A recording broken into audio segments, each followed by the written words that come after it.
Right bulletin లో breaking news చూస్తున్నాం. ప్రముఖ సినీ నిర్మాత లెజెండరీ ఏవిఎం స్టూడియోస్ అధినేత ఏవిఎం శరవణన్ మృతి పట్ల ఏపీ డిప్యూటీ సీఎం జనసేన అధ్యక్షులు పవన్ కళ్యాణ్ ప్రగాఢ సంతాపం వ్యక్తం చేశారు. ఆయన మరణ వార్త విని తీవ్ర దిగ్భ్రాంతికి లోనయ్యారని, ఆయన ఆత్మకు శాంతి చేకూరాలని భగవంతుడిని ప్రార్థిస్తున్నట్లు తెలిపారు. ఈ మేరకు పవన్ ఎక్స్ వేదికగా స్పందించారు.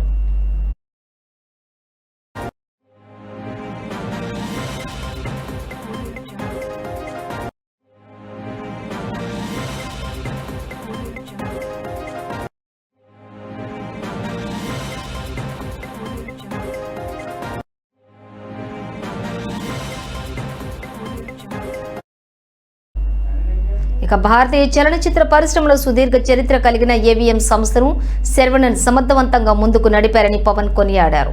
ఆయన కేవలం నిర్మాతగానే కాకుండా ఎల్లప్పుడూ కుటుంబ సమేతంగా చూసే విలువలతో కూడిన వైవిధ్యమైన కథలను ఎంచుకున్నారని గుర్తు చేసుకున్నారు.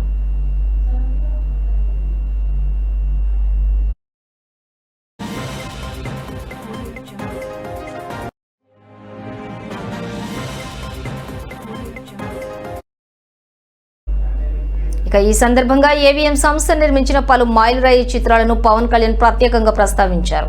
మెగాస్టార్ చిరంజీవితో నిర్మించిన పున్నమి నాగు చిత్రం తరాల అనంతరం లేకుండా నేటికి ప్రేక్షకులను విశేషంగా ఆకట్టుకుంటోందని పేర్కొన్నారు. అలాగే సంసారం ఒక చదరంగం, ఆ ఒక్కటి ఆడక్కు, లీడర్, మెరుపు కళలు, సూపర్ స్టార్ రజనీకాంత్, శివాజీ వంటి ఎన్నో విజయవంతమైన చిత్రాలను నిర్మించి తెలుగు, తమిళ ప్రేక్షకులను మెప్పించారని శరవణన్ సేవలను స్మరించుకున్నారు.